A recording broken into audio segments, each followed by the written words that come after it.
Hello preppers, welcome to Goshen Prepping. When it comes to preparedness, it's not simply just stockpiling food and water and all those other fun things. It's also being in shape, being healthy, and being prepared for what might come. So I like to put videos out like this on occasion to help us start seeing a way to head down that path rather than the conventional path of being unhealthy Americans or wherever you're at and dying from like obesity, cardiovascular disease, etc. And we're going to briefly look at two articles today, both of them from the Epic Times, or specifically Epic Health, which is kind of neat. Big Pharma, Big Food, and the Poisoning of America. And oh my gosh, don't get me started on this, because this is such a huge thing I've been trying to tell people is literally our food industry, even the FDA, is set up and indoctrinating a plan to poison us, to kill us.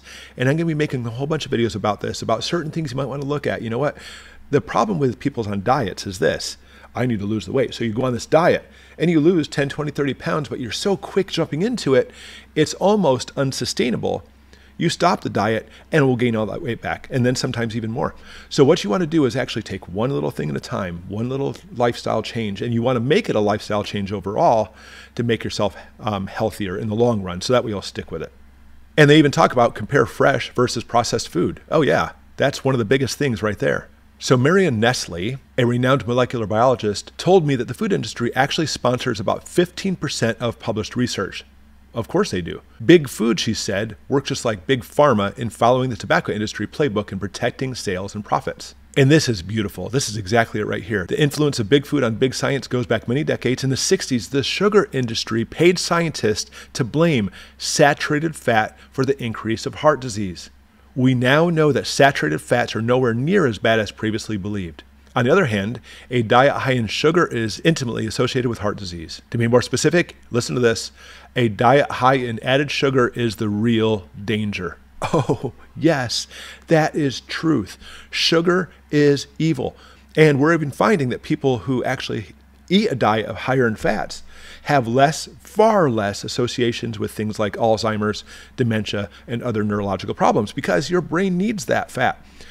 But yet the government continues to push low fat this, low fat this, low fat this. For example, not that you want to eat any of this stuff because it's processed garbage, but I challenge you to go down the chip aisle. Potato chips, lovely. Huge aisle at Walmart, massive amounts of every brand and flavor you can think of. And tell me how many ones you're going to find now is popping up compared to 10 years ago that are like baked chips where they don't fry them in fats anymore. It's actually becoming more and more, isn't it? Now I'm going to ask you, try to go and find a chip that's low in carbs, like a keto chip. Good luck finding it. I'm not saying you won't find it, you will, but even still today, we see the ramifications that people think fat's bad, and it's not. Sugar is bad. Process is bad. You shouldn't be eating any chips at all, period. I mean, unless you can find an amazing keto chip that doesn't cost like $30 a bag. So it's not simply just eating the wrong things, but also farm comes into play, Big Pharma. This article, also from Epic Health, St. John's wort, a non-addictive wonder antidepressant with fewer side effects. This is good stuff. Living out here in the middle of nowhere, my wife goes through every year, and when the St. John's wort comes out, she'll clip it, and actually has this amazing way, I'm not sure how she does, you'll have to ask her, in which she can actually make St. John's balm.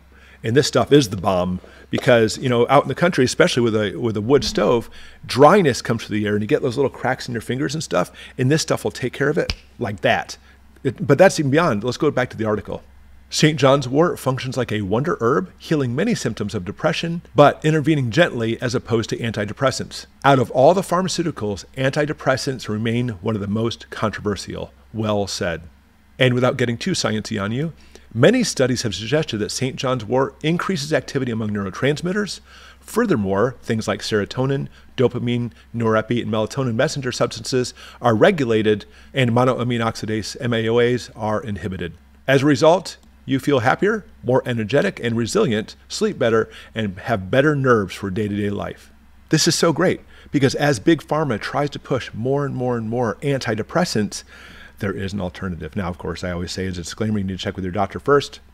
For me and my family, forget it. We'll go ahead and just do what we feel like we need to. But as for you and your family, go ahead and check with your doctor.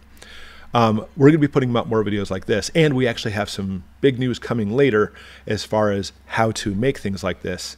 We're going to start shifting in that direction, not on this channel, I'm getting away a little bit too much right now, but possibly another channel looking soon where we're going to start showing you how to make all these different things. I hope that actually is something you'd be interested in. If so, put it in the comments below. All right, we'll continue putting stuff like that on this channel too, though, because again, being healthy, energetic, having energy, and being in shape is a big part of being prepared, and we all need to strive for that. Thanks for watching.